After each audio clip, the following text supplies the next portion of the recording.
Hey, welcome back. We're gonna start a second playthrough. And so I made some mistakes in the first playthrough, and I think I have them all figured out here. It's 3, at least to my counting. And so let me explain those real quick. The first one is during battles, which I think I covered in the last playthrough. I just did battles and the way flanking works wrong. I did initially also, I completely forgot to do what's called isolation. But I corrected that right away. But then later on, I was doing flanking wrong. And so we'll just cover that as we hit our first battle. And I think I got it right this time. So there should be no issue there. The second one is what's called de-escalation. And it's during the end turn phase. When you had stacks of enemies and there was a church in the area. So it says if there's a church, has a finished church and no Vikings or Moors, the guide, this little cheat sheet here. Where are you? Right here. It says eliminate the topmost unit in a stack of, or I'm sorry, eliminate topmost unit unless in pagan region with a leader. So I was eliminating the leader. And because that's what the guide says, right? It says eliminate topmost unit unless in pagan region with a leader. So that completely led me astray. If you read the detailed rules, it says if there's a church and no Vikings, eliminate the topmost enemy unit of each stack that does not have a leader. Okay? So if there's a leader, you don't even eliminate any unit at all. So that was a huge mistake, and I'm blaming the guide, the little player aid. I really am. It doesn't say that there, and if I'm going to rely on just this for my information, it leads me astray. So now with that said, here's even more. Eliminate the topmost enemy unit from a stack with 3 or more units and no leader, no problem. Exception, if there is even one leader in a pagan region, the entire region is unaffected. So I was removing troops from the pagans, even though they had a leader. So there might have been a leader in this stack here, for example, but I was removing troops from the other 3. And it says you don't get to remove them from any. So that's a huge mistake from my perspective. Beyond that, I think we covered everything. Oh, no, there was one more. That was, I mentioned there was 3, even though that second one had 2 parts. Based on my understanding of reading the rules, when we get this +1 DRM, I was applying it to the marquee suppression roll. And the rule for this DRM token says Charlemagne. It says Charlemagne and only Charlemagne. It says when Charlemagne takes this action. So I'm going to assume that the Marquis does not get this bonus. It's only Charlemagne that would get this bonus. So that is also a change. Okay, so let's get cracking here. One of the things I wanted to do is I wanted to take you through setup. Because maybe deconstruct this game a little bit so we can maybe strategize on what we did wrong, what we did right. I mean, what I did wrong was I declared war too much. I went to battle too much, and I let my level 3 knights, scaras, if you will, get away from me. I think that's a big mistake. So 1, 2, 3, 4 level 3s. 1. So we know we need 4 troops. And I think it's 4 of every kind. So 4 level 2s, or nope, not those. 4 level 1s. And 4 level 2s. Because if I remember correctly, that's how it looked. But we'll make sure what the rule book says. Okay, this is not very exciting. So we won't spend too much time talking about the troops we start with. But if you, one thing I wanted to do, one little exercise here, is these are all level 3s. So I have 8 of them. That's 24 points. And then these are level 2s. And that's 4 8 of those, which is 16 points. So 24, 34, that's 40 points. We're starting with 44 points of army. And if you look at our turn track, 44 points gets us all the way through the 8th turn. So if we did not do a single battle and did not lose a single troop the entire game, we can go all the way to turn 9 and not have to spend any money on troops. You see what I mean there? So there is some strategy of trying not to lose our troops. Just let it go. And also bear in mind that starting on turn 2, during the levy phase, we get to promote one of our troops for free. So this one can always get promoted to a level 2. So we're going to get, after 8 turns, we're going to have 8 more points. So we're technically not going to have 44. We're going to have 44 plus 8, which is 52. Well, look at that. Now it takes us all the way to turn 10. Well, that's only 2 turns away from winning the game. So then, after turn 10, we're going to get 2 more points. So that'll actually put us at 54. And look at this. That we only need 56. And I think at some point, after promoting them enough, we won't have anybody left to promote. You can't ever go to level 4, by the way, using that levy rule. But we got 8 promotions here we can do before having to buy a single unit of troop. So I wanted to point this out. I'm trying to be a little more strategery out of this, and try not to look like I came from Dunbar, Pennsylvania. Sorry, it's a place near where I grew up that did not have very bright people, at least from my perspective. I knew a lot of people there who, let's just leave it be. I'll leave it go. I shouldn't have picked on Dunbar. I'm sure somebody from Dunbar is going to watch this video someday and get all angry. Okay, so anyways, that's it. We're done with that. But I think there's some solid strategy there, because if I'm not losing troops, I'm not spending money to replace them. You see what I mean? And I'm also not losing victory points for 10 turns. I can make it through 10 turns of the game. That is some awesome sauce. Now, there might be some other consequence. I don't know. Like, for example, we may not be able to defeat certain leaders, and those leaders are going to cost me money. I get that. But how much money does it cost to replace these troops? That costs money too. Now, bear in mind, this is 4 gold right here to keep these 4 level 3s. That's 4 gold, and I'm not sure that that's worth it. So that's one thing that I'm a little leery about. But anyways, there you have it. That's a thing.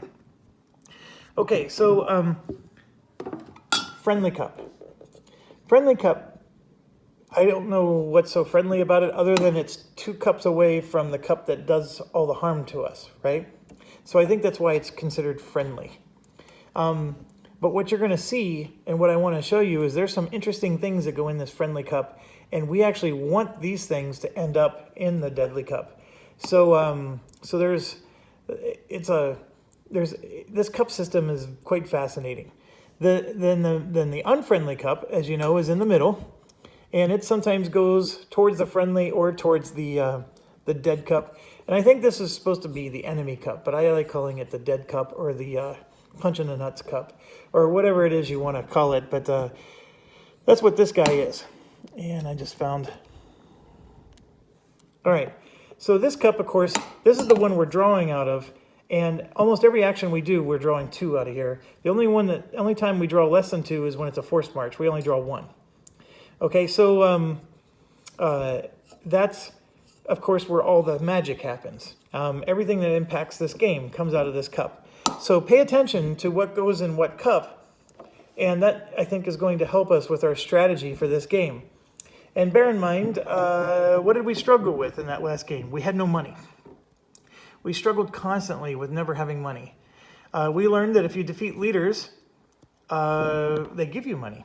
So that's a good thing. We learned that the tax rate needs to go up in order for us to meet the tax threshold. And the tax threshold, of course, is 9. And we start the game at 5. So that's we have to go up 4 points this turn. We know, obviously, the victory point threshold. We know that the tax threshold allows us to get this, what's called the English support or the EVP track. This EVP track, if you can get it up to 9, is quite powerful because we also know from the rules that this is actually 9 plus 8 plus 7 plus 6 plus 5. It's a factorial of points. It's not just 9 points. It's everything plus itself going progressively down to 0. So that's huge, very huge. And even Trump would call it huge. Okay, so let's go over the cups. As you can see, we have, this is the Italy cup. This is our home cup. This is the Britain or Breton cup. This is the Saxons and the, I mean, they're the Pagans, but I like to call them, what should we call them? I mean, they're the Croats and the, whatever. This is Spain, basically, and that's it. So, I think it actually tells us. No, it doesn't. Now, one thing I want to point out is that the intrigue tokens give you a victory point every turn that you defeated an intrigue. The intrigue tokens are in your own home team. So that's the first interesting thing I wanted to point out. So let's get the rule book out here. And I know it's a little crazy because we already went through setup. And trust me, I'm not going to go through all the tokens again and all that stuff. But I want to go through the cup thing because that is significant. So, let me zoom out a little. First thing we do is we start with Italy. We put all of them, except the leader, into the hostile cup. Then we draw one at a time until we have at least 3 Lombardy. Then the Lombardy leader goes on top and the -1 marker goes in Rome. So we got the -1 marker. I guess it's supposed to go in Rome, but I put it right here, like that. Okay, so first thing we do is the green goes into hostile cup. So there's your first thing that's in hostile. And we're trying to draw until we get 3 Lombardy. So I got a few in my hand, but I'll pull them out one at a time. Bavaria, and next one is Bavaria. Oh boy, we're getting a bad pull here. And this one is Lombardy. So we got our first one. And this one is Lombardy. And this one is Bavaria. So we're getting really bad luck. And another one is Bavaria. Holy cow. A lot worse start than the last game. And this one is Lombardy. There we go. We finally got our 3 Super Bowls. And we put this one on. And that's the king. So if you remember, our strategy last time is we went straight after the king and we took him down. I don't really disagree with that strategy. I think that's actually a very fair thing to do. It increases our taxes, it increases our victory points, it increases our everything. And we even get money, I think, for it too, because the leader has a +3 on him. So we get the money for the leader bonus. It's a very smart thing. Now, what happens, though, if we do that, is we lose troops. So if we're going to try that troop strategy, we have to think about that. That's just something to chew on there. So then what's next? Next, they say, place all the yellow enemy maps into the unfriendly cup. Draw them one at a time until you have 4. So if we take these yellow ones, we put them all in the unfriendly. That's Spain. Okay, so we're going to just grab 4. So I got 1, 2, 3, 4. So let's see what we get here. We have Gascony, Poitiers, and Gascony. All right, so 1, 2, 3, 4, just like that. And that's it. So the yellow cups stay unfriendly. And I found that the general theme is the pagans are the hostile ones. These two, Britain and Spain are just unfriendly. And apparently Italy is hostile at the start. So we basically have 3 enemies at the start of the game. But let's move, now it moves to purple. And we put them into the friendly cup. But don't get excited, because they don't stay there, I don't think. So we put them into the friendly cup. And then it says, draw units one at a time until we have drawn 3 units. Then put the rest in the unfriendly cup. So there you got it.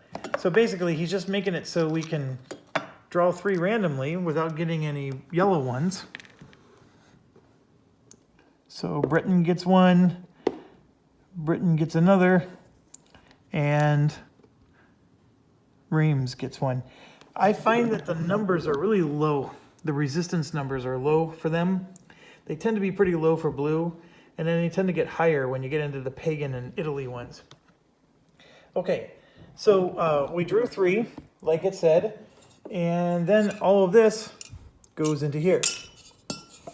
So now we have yellow and purple in the unfriendly cup.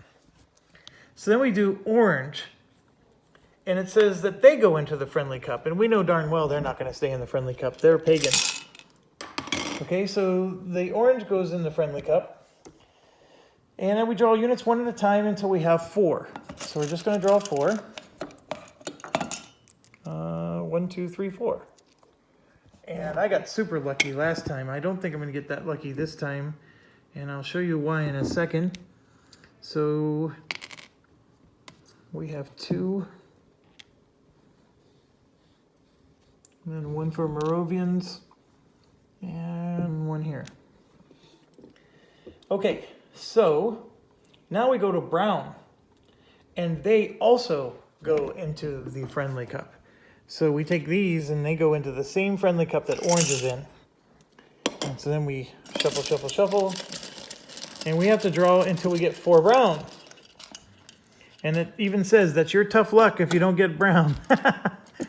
I do like that in the rule book. I like the charm.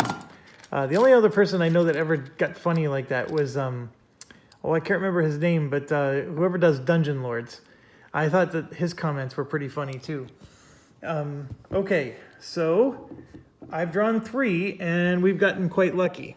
So we got Valeri, the Saxons 1, and another Saxons 1. Okay, so I got to draw 1 more. And I drew a brown, so I actually got really lucky. Just like I did last time. Maybe there's just not that many orange compared to brown. But anyways, there's our situation. We could have potentially drawn more orange. So now here's the funny part. So now that we're done, all the contents of the friendly cup go into the hostile cup. So everything that was here now goes there. So we have the pagans and the Italians, just like I said. So now we do the blue, and everything there goes into the friendly cup, including the intrigue markers, which we do want to see, by the way, because they give us points. So they all go into the friendly cup. And I'm going to get rid of all my trays. By the way, the number 1 comment I get is, where did I get these trays from? And I'm just going to explain this. These are airline trays. You can see right here, it says American Airlines on the back. They were made for American Airlines. American Airlines no longer exists. They went out of business. And then there's this local store in Minnesota called Axman, A-X-M-A-N. And they bought thousands and thousands of these as some kind of auction surplus, because these guys were going out of business. They're no longer in play. So I bought these for 10 cents each. They are a steal. I know some of you guys go on Board Game Geek and you guys pay $25 for a pack of 4. These were 10 cents each. And so neener, neener, neener to all of you. But there are surplus stores that have stuff like this all the time. And these are just, airline trays. And I even found on Alibaba's website, the trading website, Alibaba.com, you can order a pallet of 10,000 of these from China So you're actually making an order, a professional order from a real manufacturing plant, and you can make 10,000 of these from China. So if anybody has the gumption, I would suggest you order 10,000 of these. They're selling them for 25 cents a piece from China. So you have to come up with 10,000 times 25 cents. And if you can order a package of 10,000 of these and then maybe start a Kickstarter or something and sell them for, I don't know, what could you get for these? $1 a piece? I bet people would pay $1 a piece for these, easy. I paid 10 cents, but I'm not going to tell anybody else that. Sell them for $1. And so you're making 75 cents off of it. Obviously, you have to pay a Kickstarter fee. I think you can make yourself a pretty penny. And these things are still being made in China. Just look up airline trays or airline counters or whatever, and you'll find them. I'm not that ambitious, but there you go. See, X-Man, 10 cents. I still have the price tag on it right there. Sweet Daddy. American Airlines for 10 cents each. So now these bigger ones, I don't remember what they were sold for. Oh, you can see here, look, this one says Northwest. So this is Northwest Airlines. So I have two different airline trays, but look, they're almost identical. This one's American, this one's Northwest. I think I bought this one for 15 or 20 cents. So, so there you go. Two different airlines. They all seem to be in on it. And like I said, they're still selling them today. You can find them. I just didn't want to buy 10,000 of them. But if you kickstarted it, then you can, do the order after you collect your money, and it's a no-risk thing. So go for it. Okay, now it says the last thing is these guys. So these are the Moors, the Vikings, and the Byzantine Empire. They're not necessarily our friends. They all go into the friendly cup. So if we ever see a Moor, a Viking, etc., it's because it made it from the friendly cup all the way to the hostile cup, or the punch in the nuts cup. So that's something that to bear in mind. We don't have to worry about Moors and Vikings in the early rounds. That's, I think, the biggest message I'm trying to say to you. And I was worried about them because I wasn't paying attention to what cup was what. And then, of course, these two end turns go into the hostile cup. Now, another strategy was going through my mind, because like I said, I was going to have a lot of them. This thing with the pagans. Should I ignore them? They're pagans. Why do I need to bother with them anyways? It's not like they're going to invade me. They are living peacefully in their own little area. For whatever reason, I still have to pay money for their leaders, but the one problem you run into if you let the pagans go unchecked is they are right now 2/3 of this hostile cup. So if all the pagans were empty from this cup, I'm going to be drawing end turn every single time. You see, right now the possibility of getting an end turn is pretty low, right? There's 2 of them out of many here. But if all these pagan chips are now on the board, that means they're not in here. And so that's where you get taken for a ride. And I think you have to sort of deal with the pagans at some level just so you can get their tokens back in the kitty. Okay, so let's go ahead and get started. We skip the levy phase on turn 1. So we don't do that. We go straight into the action phase. And this is where last time, as you recall, we came down and we took care of Lombardy here. This is a 4 plus a 3, so we would only be rolling, getting a 7 bonus to our attack if we battle them. That's actually a lot lower than the 6 that we had last time. Well, it's 2 lower, but still, 2 is something. There is potential there. Oh, we have to decide where our marquis is going to go. Do we want him to go here or up there? I have been rather enjoying him here. So I'm going to leave him there for now. I like the idea of him. He's able to control that generally easily. And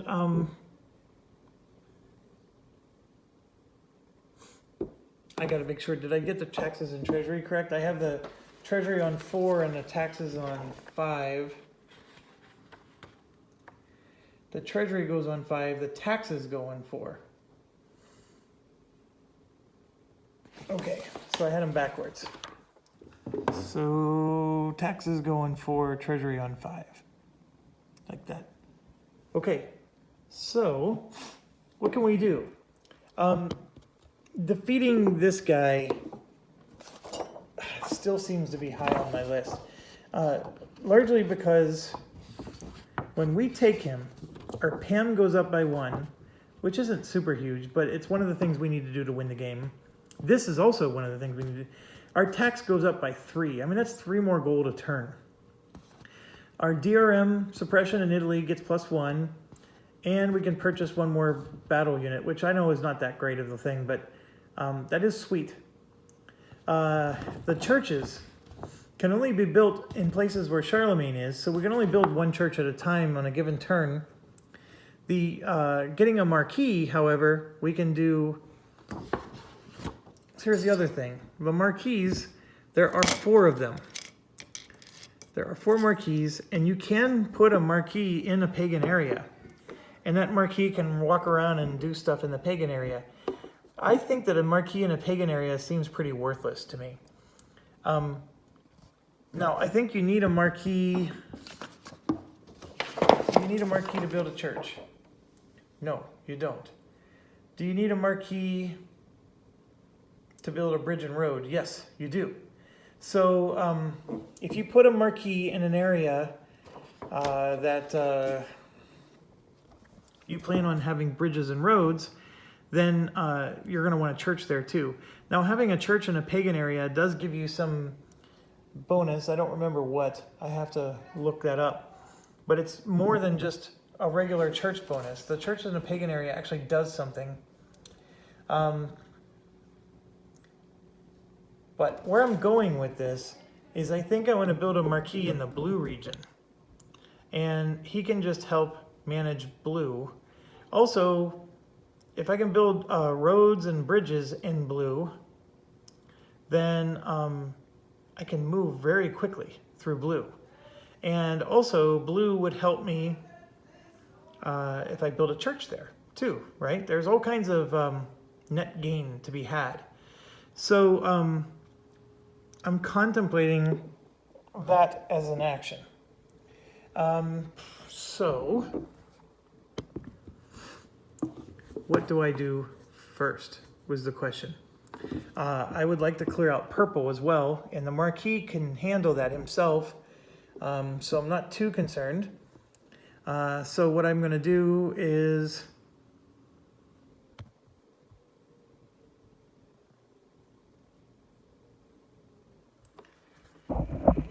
I'm going to do a suppress action with Charlemagne there. I rolled a 4 and it wasn't enough. So with the suppress action, if I remember, we move 1 friendly to 1 unfriendly. So done. Okay, so now I'm going to do, oh, and then we have to do 2 hostile actions. So 1, 2. So we get a Saxons 2 and a Moravia, which is there. Okay, I'm going to suppress again. There we go, I got a 6. Oh, one other rule clarification that's not in this player guide. So that's the thing that's about player guides, folks, is I want to be able to rely on a player guide and not have to rely on the rule book. But in a siege, if you roll a natural 8, the entire stack disappears, and it's not anywhere in the description for a siege. So that's another issue with the player guide. So be very careful. There's some one-off rules that you have to somehow remember while you're relying on a player guide so you don't have to remember it. So think about that for a bit.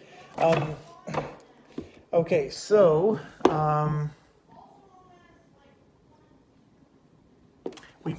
we got them. So that's done.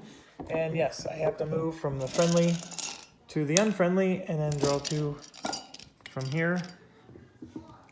And we have Saxons 1.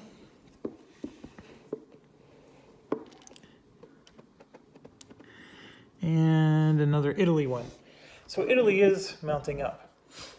So then I'm going to move him to suppress there. I got a 5, so he's suppressed. And we're going to move 1 from friendly to unfriendly, and then 2 from the hostile cup. And I got the Croats, the Balkans. That's what I want to call orange, the Balkans. That's the word I was trying to think of. Okay, so with that being done, now I need to do some stuff. So I'm in there. I already have a marquee, so I don't have to worry about them. So I'm going to move to here and make a marquee. So that's $6. Hold on, I only have $5. I can't do that. Oh, I wasn't thinking. I never do think, but all right, well then I'm not making a marquee. I'm doing a forced march then. So that means I just draw 1 hostile. It's a Valeria. Then I'm going to force march 1 more time. So that initial move really hurt me actually. So I just drew another Lombardy. And since the Lombardy stack is so high, I am going to battle him. So we're just going to do a battle so I can eliminate the entire stack. All right, so let's roll low for a change. Oh, that looks like a 1, but it's a 7. Okay, it's a 7 plus 3 is 10 plus 4 is 14. That's not good. A 14 for green is a 663. So that's not good. Now, one thing they say, you're supposed to do this at the end, but I'm going to do it now. When you're doing a battle, it's 1 friendly to unfriendly, and then as many unfriendly to hostile as indicated in the table. It says 3. I want to just do it now. There's no point in waiting, because if you wait, you're just going to forget. So I'm going to do 1 friendly to unfriendly, and then there's 3 of these going to the other cup. 1, 2, 1, 2, 3. And I think you do get to look at them. I don't necessarily pay attention to them, but the rules don't say you can't. All right, so 6 and 6 is pretty nasty. So I'm just grabbing a whole bunch. 1, 2, 3, 4, 5, and 6. And then 1, 2, 3. Sorry if my hand's in the way.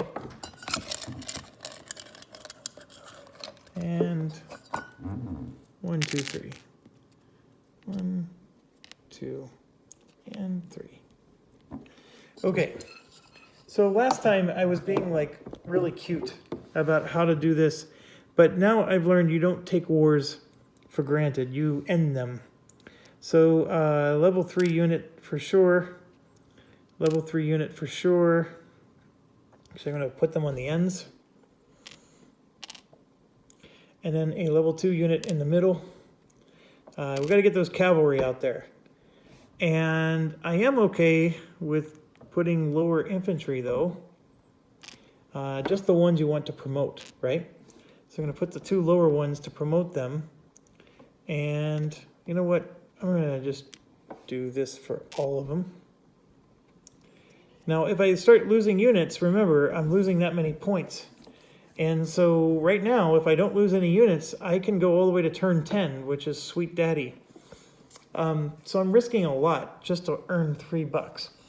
I could have just done a siege. The problem with the siege is I need, with him having a +3, I would need a 7 or 8, which is a low odds roll. I could roll like 8 times, and I only have 2 chances in those 8, according to probability, but you know it can take even longer depending on how it goes. If I do roll a natural 8, I do eliminate the entire stack. Otherwise, I'm only eliminating the leader plus the top unit. So then I'm going to have a whole bunch of Italians I have to deal with. But I would have a +1 DRM to help me deal with them. And I can put a marquee there. So I have to make a decision. Well, I made the decision. I'm battling. So I was thinking, well, this is my last chance to back out of that decision. No, I can't do that. I have already seen the outcome, so I can't. That would be wrong. Okay, so starting here, I'm going to attack there. And I like rolling with my right hand, so I'm going to move this thing over. And how can I put this in such a way that, yeah, I didn't position this game with camera in mind. Okay, so this guy is attacking there, and I'm just going to move my cups. Yeah, let's actually move these guys out of the way. Here we go. Oh no, that's a 5. I missed. Here, that's an 8. He's destroyed. Oh my gosh, we got so lucky. Here to there, that's an 8. Here to there, that's a 5. We actually hit him. And so then he'll take off the last guy, and that's a 7. He's gone.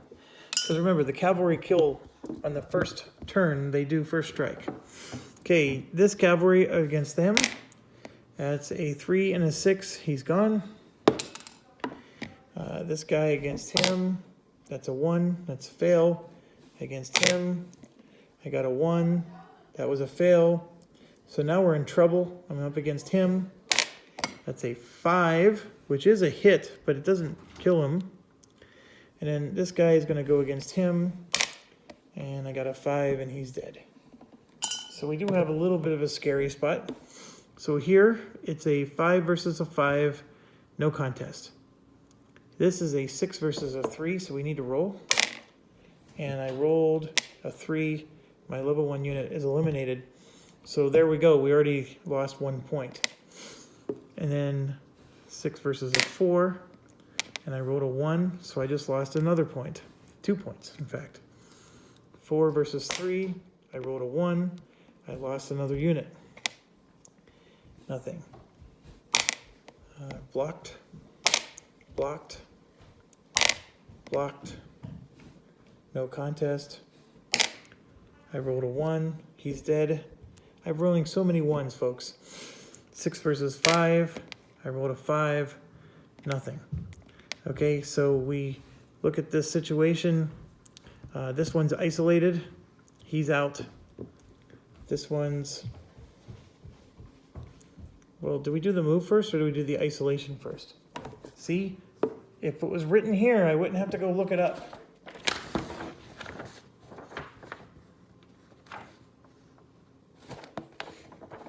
Now I'm wishing I did the siege action. You just have no control over these battles. That's what's awful about it.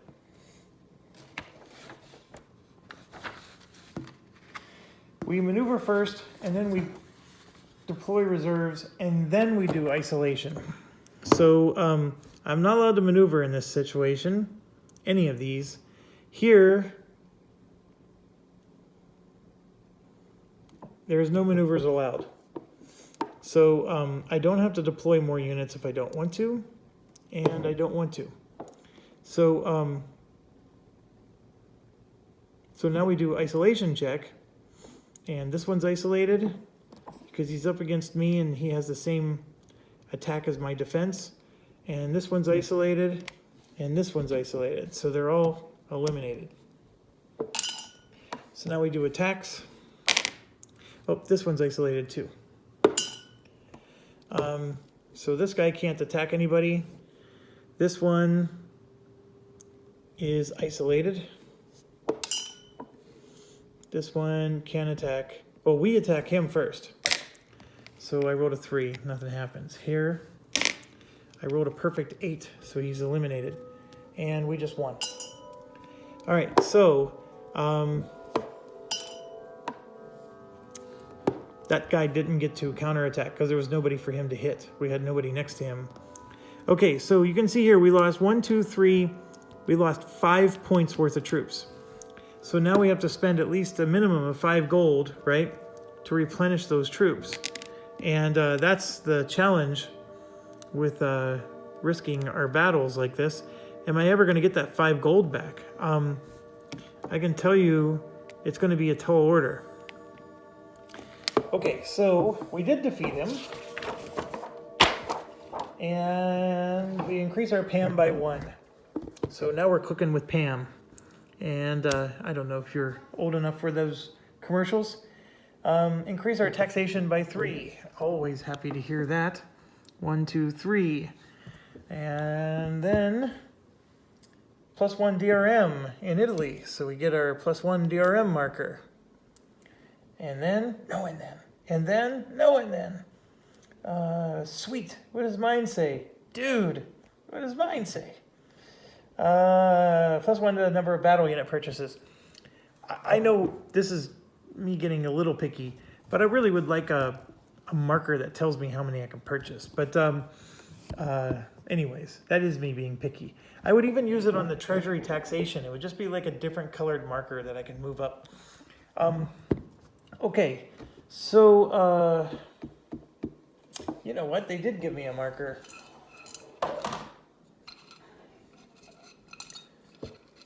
I have a green one and a blue one. I'm gonna hold on to those. So right now we can, if I remember correctly, we can buy 1 for every marquee, which is 2, and then 1 more.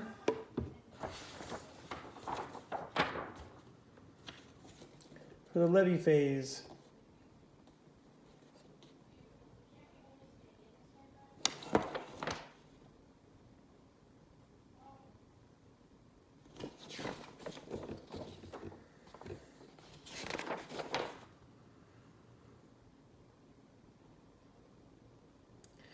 One plus the number of marquees you have in play, plus 1 for the crown or the Holy Roman. So 1 plus the 2 marquees, or we only have 1 marquee, so 1 plus 1 is 2.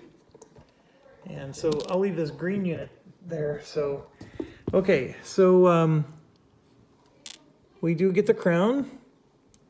This whole thing is eliminated. We do get $3 just in cash. 1, 2, 3 for defeating that leader. And and of course I was a Duber. I get to promote units. And remember, I put level 1 units out because I wanted to promote them, and I lost 3 level 1 units. So this one's getting promoted for sure. So that eliminates 1, right? So if we're looking at how much we lost, I'm going to get to promote 2 of my units. So then I'm going to promote, so I had 1, 2, 3 cavalry, and then 2 level 1s. And then I had 1, 2, 3 cavalry and 2 level 1s. So I think all my level 1s died. So it has to be a cavalry that I promote. I'm just trying to make sure I'm promoting the right people. So I got a level 3 cavalry. So if you're keeping math, the net loss is just 3 points, because we got 2 points of promotions simply for winning. So even though I lost all those troops, these 2 were gained back through promotions.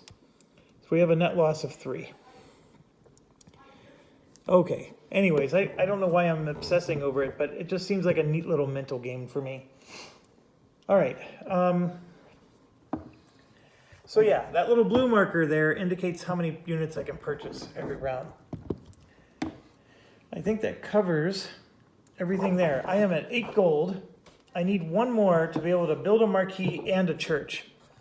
So that's the part that I'm trying to accomplish. So how can I get 1 more gold? Well, first of all, I already did the actions, but now I need to draw from the cup. And I'm just looking one more time. Oh, as soon as the battle's over, we have to resolve the dead pool. I forgot about that as well. So we have to do the dead pool right now. So that does change because we don't have churches anywhere.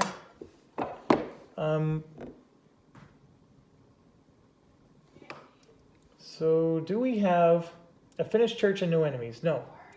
Are there enemies and no Frankish presence? That is not true in either place.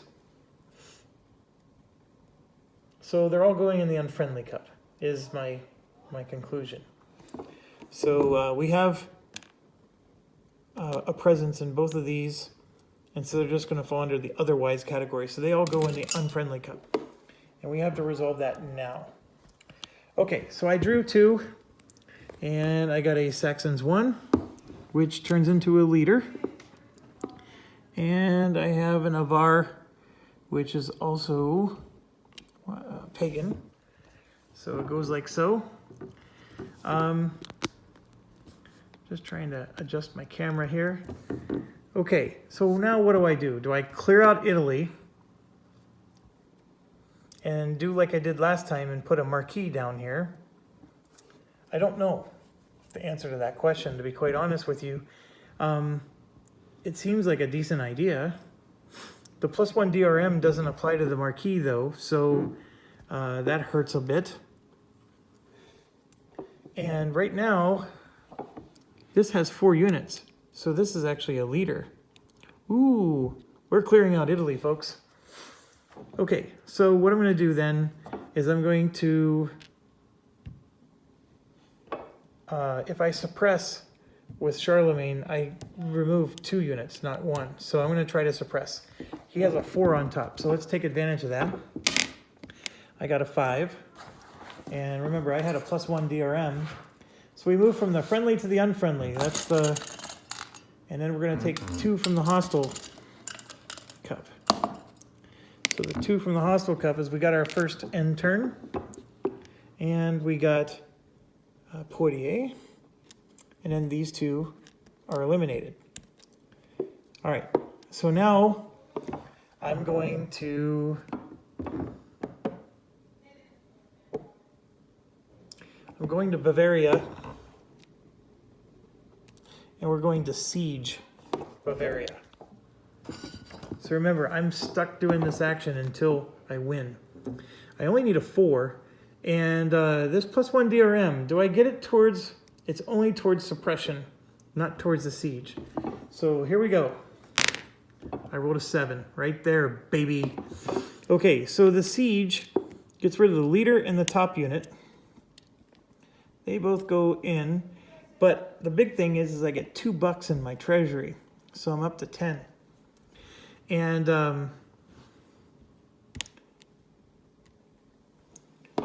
in order to get a marquee, I have to have 0 enemies in my space. But let's do the siege adjustment. I succeeded, so I get to move from unfriendly to friendly. So I'm moving from the unfriendly cup to the friendly cup. And then hostile reactions of 2. The turn could end here, which would be crying shame. And I got these 2. So I have another Lombardy, which I'm not happy about, and a Croat. Okay, so I need to do another suppression action, and I get a +1, so I'm hopeful here. I got a 4, which would have failed, but the +1 gives me the 5, because I needed a 4 there. So I cleared out at least that part of Italy. And I'm moving from friendly to unfriendly, and then drawing 2 from the cup. And I got one of those and a Saxon 2, which became a leader. All right, so now I'm going to spend $6. 10 minus 6 is 4, and we're going to get a marquee in place in Italy. And by building that marquee, I pay 6 coins. I increase the taxes by 2, which is what I need. So now I just met the threshold for this turn. And oh, by the way, I scored a victory point for increasing my PAM by 1. That's something not to forget. Yes, every time the PAM goes up, you get a point. And for the marquee, I'm not allowed to build any more marquee, as you know. 2 was the maximum until I get a church built. And that was the big thing, is I was able to increase the taxes by 2, which is good. Chicken good. All right, and so now I'm going to move the marquee here, and we might as well suppress. I rolled a 5, and it's a done deal. So friendly to unfriendly, and then 2 from the hate bucket, and we got Avar, and that's what the situation looks like there. And then this one is Bordeaux. Okay. All right. Now I am going to, I can't do a force march. Well, yeah, I can. I'll force march to here. I don't want the turn to end though. And it didn't. I got a Saxons 2. We already have a leader there, so he's just getting bigger and taller. He's a big boy now. He uses the big boy potty. Okay, and then we're going to go in and suppress with Charlemagne. I want to get Italy cleared out. Now this is a 5 I need, and I rolled a 6, and we cleared out Lombardy. Friendly to unfriendly. And then 2 from the hate cup. The love boat. And we have Moravia. And I'm using the wrong side. Okay, and then this guy goes to Valeri. The Saxons, and so the pagans are really mounting up. So I have to be in Italy in order to build a church, which is what I want to do. So I have it completely cleared out. So like, what kind of thing can I do? I guess I can just keep force marching. I would like to take out, like, see, this guy's not a leader. I keep putting, I don't know why, but from far away, that little axe looks like that +1. I know it seems silly, but it looks like the +1 from far away. My eyes are never good. So, all right, there's some nice money boxes up there, but I gotta walk really far to get there. And then I'm nowhere close to building the church in the region that I want to build it in. Now, I could, I guess, build a church in the blue region, and there's no harm. But I want to build a church here. So I think our victory point threshold is 3. We're not going to hit that this turn. I don't know how else to score points before it scores us points.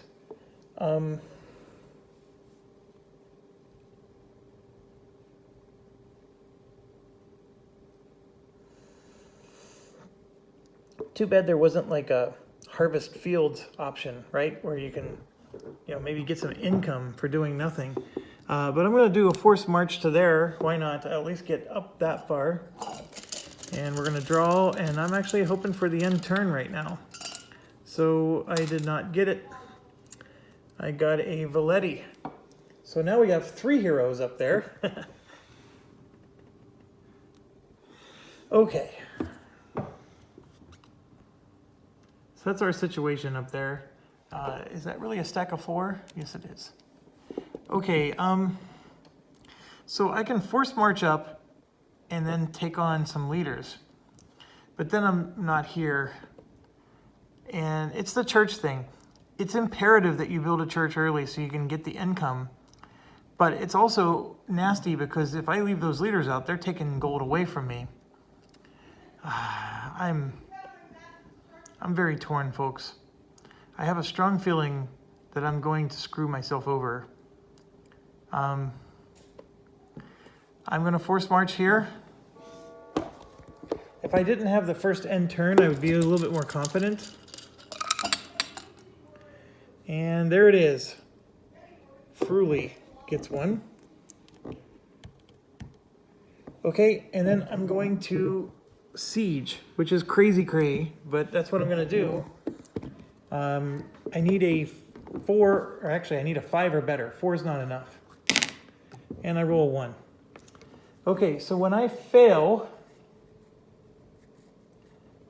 2 friendly to unfriendly, and I still draw 2 from the hate cup.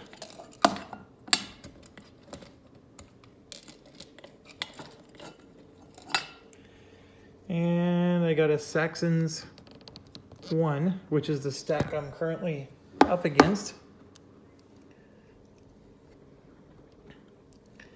And a Croat. All right, I'm going to do it again. And there's an 8. Now, remember I told you in the siege, which isn't in the guide. In fact, I'm going to write on the guide that an 8, a natural,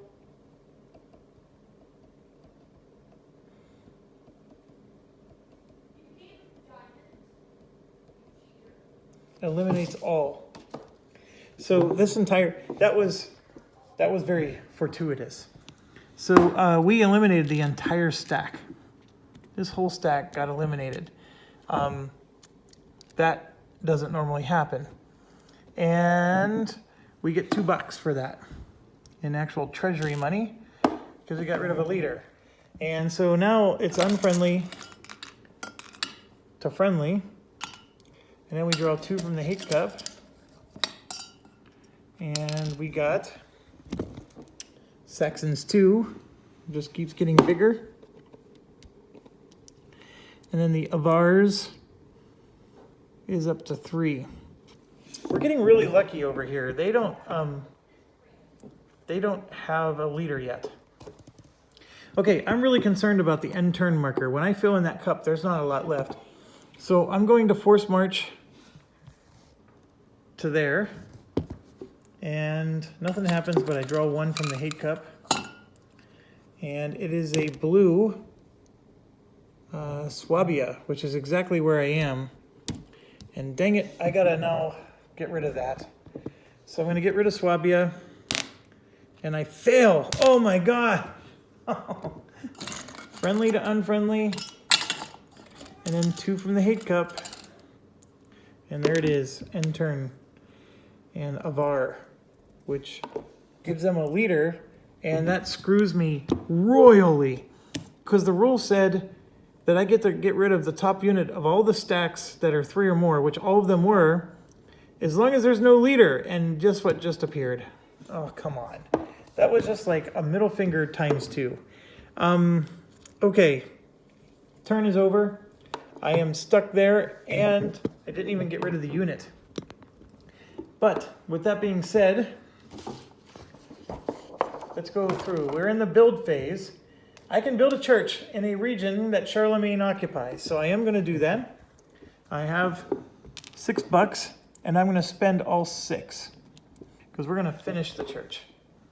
So we're going to finish the church. We're not going to just build it. We're going to finish it right there.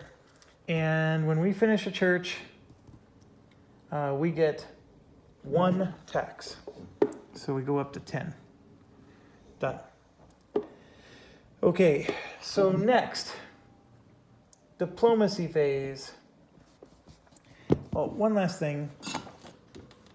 The construct church is after the finished construction. Do I have to do this in order? Oh, it says the steps are performed in the following order. So I did that wrong. I'm giving myself 3 coins back. Okay, the following order. Constructing a church is after finishing a church. So the best I can do is construct a church. That's all I can do this round. And that's fine, because now I don't have to be there to finish it. So I can do that next turn. Okay, so now we go to the diplomacy phase. There's no Vikings, no Moors, no Byzantine. Did we meet our wealth threshold? We have 9 taxes, and we needed 9.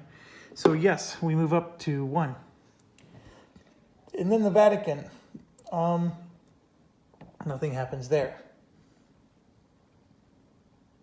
So next is the turn end phase. We eliminate all +1 leaders. And if we're HRE, we get rid of +2 liters. So this +1 liter is gone, but everybody else stays. Okay, then if there's a finished church, we skip. Otherwise, eliminate the topmost unit in a stack of 3 or more, unless there's a pagan leader. So we can't touch either of the pagan sides. This one is eliminated, and I think that's it. Next, eliminate 1 unit in any box occupied by Charlemagne or a marquis, and this is where we're going to get really lucky. And it was planned. I mean, it wasn't like I was trying not to do it, but we got rid of that one.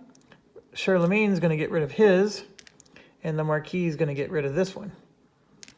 So there you go. All right, so now that that's done, we collect our taxes, and you can see our taxes are 9. So 3 plus 9 is 12. Then we have to pay 1 for each marquis, which is 2. And then 1 for every level 3, and you can see we have 1, 2, 3, 4, 5. So we're going to lose 5 more, and it puts us down to 5. So we did, I guess, make a $2 profit for the round. Okay, so now we have to resolve the dead pool. So the dead pool, we'll start with Vikings, none. Moors, none. Byzantine, none. Intrigue, none. Turn end goes into the hostile cup. Then it says, if there's a finished church, so we're going to skip that. There's no finished church. If there's enemies and no Frankish presence, they go into the hostile cup. So the yellow goes into the hostile cup. All of the Saxons go into the hostile cup. And that's it. Everything else is going in the unfriendly cup. So all green, this blue, this purple. Nope. The blue region goes into the friendly cup always. So, yeah, these ones are going into the unfriendly cup. So green went into unfriendly, blue went into friendly. So we're done with that. And now we've got to score some victory points here. So, if we have any level 4 battle units, no we don't. Enemy-free region, I'm counting 1, 2, 3 of them. Blue, green, and purple. So I get 3 points. 1, 2, 3. 1 for being the crown of Lombardy. And then 2 for our marquis. And we have no finished church. And then we actually get 1 more for every 5 coins in the treasury. So we get 8. So actually not building that church actually helped. So we have 8 victory points. And if you look here at turn 2, the threshold is 8. So we're going to meet the threshold by turn 2 to make this little Pam marker go up by 1. And that is, of course, awesome sauce. So we're moving to turn 2. And that's it for the turn. I'm at an hour, so I'm going to close out this video, and we'll see you in a few seconds. I also want to fix my camera tripod. I'm not happy with the angle. And thank you for watching. Stay awesome.